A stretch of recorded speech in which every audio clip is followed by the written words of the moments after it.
Thank you so much for doing this podcast with me. You're one of my first dance teachers, and it's really exciting to have you on here. So, can you start by telling me about when you started dancing and like what's your style and when you started teaching and stuff? Sure. When did I start dancing? I think I started dancing when I was 3, around that age, right? Like most of us. And then continued to do it for most of my life, probably took a couple breaks here and there, but most of my life. And my favorite style was always hip hop and jazz. And I started teaching when I was 18, I believe. And honestly, the crazy thing is like the beginning of my teaching journey may have been even with you a little bit, right? Like maybe out of the first 5 years, probably. So I was teaching you when you were a baby, right? Wow. That's why this is so cool. And you are so awesome for doing this. So, Rosie, let's go. Amazing. So cool that you're doing this. Yeah, so I started teaching when I was 18, I believe, something around there. And my favorite styles to teach, even same, hip hop and jazz, I would say the style is mostly street jazz. So yeah. Yeah. What are you currently doing in terms of like dance and exercise? Oh my gosh, I live for it. That's everything to me. Dance and exercise for myself is taking class for myself. And also I love doing strength training as much as I love, you know, feeling the art and the expression of taking a dance class. So I love doing both and putting the two together, especially because like you would understand, I'm sure it's so good for your body to strengthen the body. But I also believe that it's really important to strengthen your mind and your entire being. And I think through dance and expressing yourself in that creative way is super important too. So yeah, I'm always taking classes like that. So much so that I love this so much that I started my own company.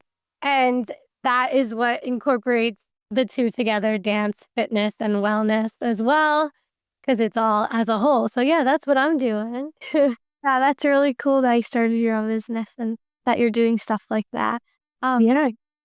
Have you ever like personally experienced any significant injuries from dance and like did it affect your dancing or your teaching at all? Yeah, so it's so funny because it made me think of you doing this made me think of it, and thankfully no, I never did. And that is really cool to be able to say. Nothing ever monumental that I would have like remembered it and it took me out for X amount of time. And I do believe like having really good guidance and really good teachers and having that backbone and that foundation is really what is so important and what kind of helped that to be okay. Nothing ever so much that I would have remembered it, and it maybe like little things here and there, but nothing crazy. So yeah, thankfully. Yeah, that's really lucky because most dancers get injured and like it could even take them out of dancing like for the rest of their career or anything. So that's really fun. Right. Yes, exactly. Which is so cool that this is why you're doing this, to prevent it. What are some common injuries you see in dancers today? A lot with like, I would say ankles and back and knee, a lot of that kind of stuff. Not, yeah, my friend like suffered with like something with her back, which is awful. Yeah, so stuff like that, a bunch of things. Yeah, I see ankles a lot. Like some of my friends that dance always have to sit out for like ankle injuries and stuff. So all of them that I also see. Are there differences in injury patterns that you see between like younger dancers and older dancers? Like they get injured in different places more often. Yeah. So like younger, I feel like what you just said with their ankles, stuff like that. Older is like knees, back. There's so many back injuries. I heard recently, maybe not even just from dance alone, but just any kind of movement, things can happen like that. And the back is so, like, it's literally your core, right? So that's why it's so important to strengthen your core. So yeah, that's where I've seen some differences. Do you notice certain styles of dance leading to particular types of injuries? I guess it depends, right? Like it depends what is going on in every single class, but not like everything is different and everything is individualized by what's going on. What style? Because right, even hip hop, there's so many different styles of hip hop. So it depends. I haven't noticed anything in particularly, but like I said, it depends. I would say for sure. Yeah, I agree. Are there some like warning signs that you can see in students that suggest that they might be in risk of an injury? Um, So, yes, and I think it would be more so as an instructor just to see if they're in the correct class, because you have to notice, are we doing something where they are lacking the foundation of the technique that they need to move forward? If they don't have that foundation, then they're more in risk to injure themselves. So if you're in a class that's not like if the if the foundation isn't set, like with technique, then you might be doing something that is on this level that you need that for. And if you don't know how to properly execute it, then yes, then I'll immediately as a teacher, you'll say, no, wait, let's make sure this person's safe before anything else. Let's set that foundation. Let's strengthen that foundation. And then we can move forward in a safe way. Yeah, yeah. Dance like there's like different levels of styles, and like there are people that like aren't in the right one, so it might be harder, and they might be doing something wrong, so it can lead to injury. Yeah, exactly. Right. Because it's like if you know how to do the basic thing super, execute it super well and correctly, then you can move up and then learn the next thing. But you have that foundation, that background where you know you're going you know, to perform it without the risk of maybe, injuring yourself for sure. Mhm. Do you recommend specific tools to help dancers prevent injuries? There's so many things. Number one, make sure you're in the right room with the right people that care for you. And definitely go into it knowing and being aware of how your body is feeling and sharing that with your teachers and who's around you. That's like number one tip. But then also there's all the other things that you always hear, the right footwear, make sure you're in the right environment, even, right? Like, where are you dancing? What is the floor like? Stuff like that.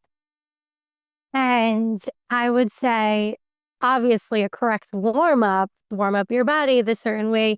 Make sure you're feeling right, like you feel okay enough to perform.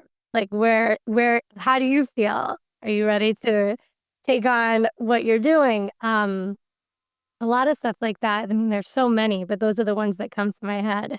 Yeah, I agree with all of those, especially like the warming up part that you said. Like that was my next question I was going to ask you. Like, how important do you think warm up and cool downs are? Because like they can really affect. If you just go straight into dancing, then it's a higher risk of having an injury and stuff. 100%. Because your body needs to slowly adjust to what you're about to be doing. If you're sitting down, then you get up and you're like, boom, boom, boom. It's like a shock. So yes, definitely warming up the body, warming up the muscles. And that's also just like a signal to the body, hey, this is what we're about to do. You got to do that. You have to let your body know, hey, we're about to do something not without warning. So yeah, definitely love a good warm up. Warm up and cool down is like the start and the end. Those are really important. And then obviously this is great too, but this kind of puts it together. Yeah, yeah. It can just really make a big difference in if like you're gonna get an injury and stuff just from doing those simple things at the beginning or the end. 100%. I know you talk about this before and you have a company where you do dancing and like you mix with fitness and stuff, but like how important do you think cross training with like Pilates and strength training are to help dancers stay healthy? I love it. I think it's so important. It's just really the art of movement, understanding the body, but strengthening it and strengthening muscles that, you don't use every day. And I think that Pilates and stuff like that will help. Obviously, it will help strengthen the core too. And we kind of talked about how important the core is, right? So I think it's super important. And I think that it should be something that dancers put into their schedule. I like to always put it into my schedule too, just to move the body in all different ways. Everything has something unique to offer. And I believe that's absolutely important. Yeah, I agree also. Do you ever talk to dancers I teach about the importance of rest and recovery? Yes. Oh my gosh. Rest is, yeah. And I don't think it's talked about enough. And I think that we should talk about rest way more. Yeah. Because we're not meant to just go like this. There is such an important of rest and recovery and stillness, right? In all my classes, I start and end the same way, but it's just with the breath and just connecting to what your body needs. And that is when rest is important. You need to have that moment to be intentional with how you're moving. And if you're always moving, maybe you're not taking that moment to set the intention of what do I need right now? How do I feel? And just to be aware. So if you're going and going and going, you don't have that moment. So I do believe that it's important to share how rest and recovery is so important. Yeah. Part of the journey. Yeah. Yeah, because some of the reason why I wanted to learn more about injury prevention was because there were always dancers sitting out in my classes, almost one in each class, because everyone keeps on getting injured and the teachers don't talk about it enough. So I think it's really good that you talk about it to the dancers that you're teaching. Yeah. Yeah. That is important. Have you ever noticed that dancers sometimes don't speak up if something hurts and they push through the pain instead of telling you? Yeah. I think that that is something that people do for sure. And even you might even find it with adults in a fitness class, maybe. But always, yeah, I think it's always important to know that there are modifications for everything. So if you don't let me know, or if you don't let your teacher know, or if you don't let anyone that you're working with know, then those modifications may not be as available to you as you would need them. But there should always be a modification. There always should be an option to say, hey, no, my body cannot do that right now. And I'm not going to push through that because then it just might get worse. And we don't want that. But yeah, there are so many modifications and there's so many ways to help. There's so many ways to help prevent it from getting worse and help it get better. So yeah, I do believe that we should let our teachers know, we should let people know, not just push through it because we don't want it to get worse. We want there to be a long, beautiful experience of dance that you can enjoy after this heals. Yeah, I agree. I see a lot of dancers at my studio that just push through their pain, and then it could make their recovery take longer because they danced more on their injury, or it could just make it worse in general. So yeah, I think just they speak up if it hurts and not try to push through because it could just make it much worse. Right. And there's always modifications, right? If there's something that you really want to dance and maybe you could just use your arms and not your legs, but still feel like you're expressing yourself, still feel like you're in it and you're learning and you're there and you're taking it in, or you're just watching and you're witnessing it. You're still there, you're still doing the things, but you're keeping yourself safe. So there are ways around it for sure. Yeah. What advice would you give dancers who are trying to recover from an injury and are eager to return quickly? Take your time and use this as an opportunity to grow, believe it or not.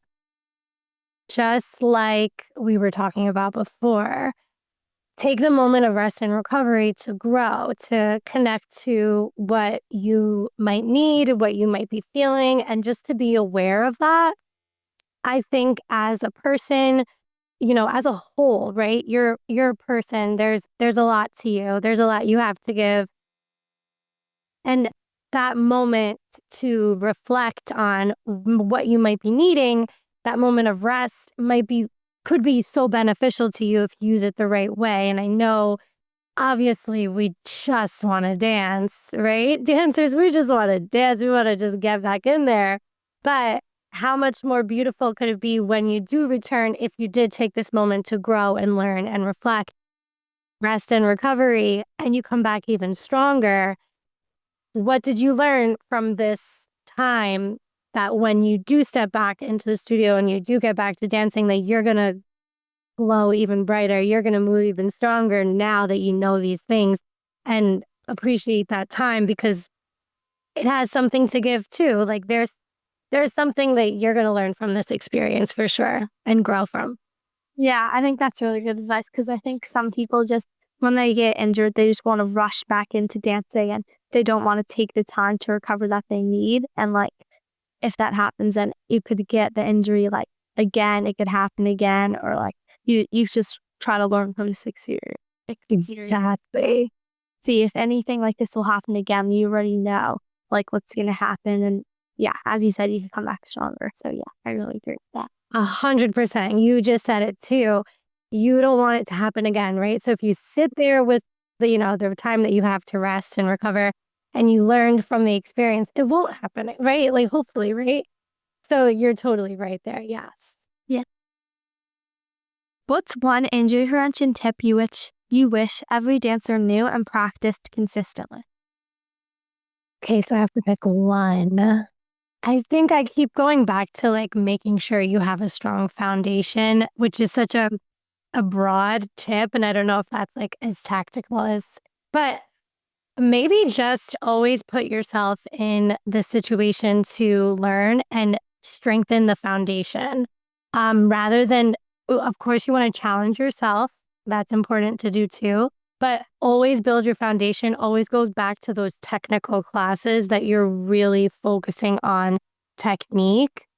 Yeah, that's one thing I would say because I think that that's important. So I just feel like obviously the warm up and all the other things are really important that we mentioned. The environment, the shoes, the whole thing with everything that we mentioned. But I think if we're really strengthening the foundation, that is number one. Mhm. Yeah, I agree. Like the foundation, if you don't have the foundation, you don't have everything that leads into the other stuff, then it's high risk of you getting injured. And you just want to make sure that you have all the basic things before you try anything harder. Exactly. Like that. I think that would be my tip, my number one. Yeah. What do you think the future of dance looks like? Or like, do you think dancers will learn how to prevent injuries better or like do more cross training or anything? I do. I do think it actually I think it's gonna get much better. I think that there is so many amazing humans that are just creating these things just like you to make it you're if you're bold enough to do things like literally you're doing right now and make it known, right? Give all these tips to people. I think that it's going to be brought to people's attention a lot more. So yes, I think it's going to get better. And like you said, with cross training, I think that now more than ever, people are doing that. And it's so beneficial. And it could be introduced at, just like a beginner level and at a younger age. And that's so important just to know that it's out there, just to know how the body works in all different angles. And I think that's being taught way more now than ever. And even in schools, like it's starting to get introduced. And that's something that I even want to do myself. And I've been doing like going to schools and teaching the art of movement from a perspective of dance and fitness. So honestly, I do believe that there's a big change happening and it is going to get better. Absolutely. Yeah. Yeah, I really hope so. And like, I think that it'd be really good if from like a younger age, as you said, like people could start learning. So then when they get to like my age or around my age, they don't just start then, because you could have injuries before that, like even when you're really young, and it could just affect your whole dancing career. So yeah. Okay. And also, as you said, you try to teach at schools. I think that's really good that you try to tell them about it. Yeah, because that's just also a part of growing up, and to like us, like the children developing and learning all the things that they need to learn education wise. There's so much to learn about this aspect of life. If you're an artist, a dancer, even an athlete, right? We're athletes. We're using our body in these ways. So yeah, it's super, super important. What advice would you give to your 13-year-old self? Oh my gosh. What would I give? Are you 13? How old are you? Yeah. Oh, I love that. Definitely to be brave and stay true to yourself, and show the world what you have to give, right? They want to see, like, we want to see your light. Okay, so let your light shine for sure. And know that it's all going to work out. It's definitely all going to work out. Just to keep taking your steps, keep dancing for sure. And dance through life, take your steps, and be brave and bold. Yes. Yeah, I think that's really good advice. And yeah, just thank you so much for doing this podcast. This was my second one, and it was really good. It was really helpful, I think, for people that might watch this to hear about what you had to say about cross training and stuff. So yeah, just thank you so much. You're welcome so much. It is my pleasure to talk with you about this stuff. Oh my gosh. Thank you. Thank you for having me. You are fantastic. You had amazing questions.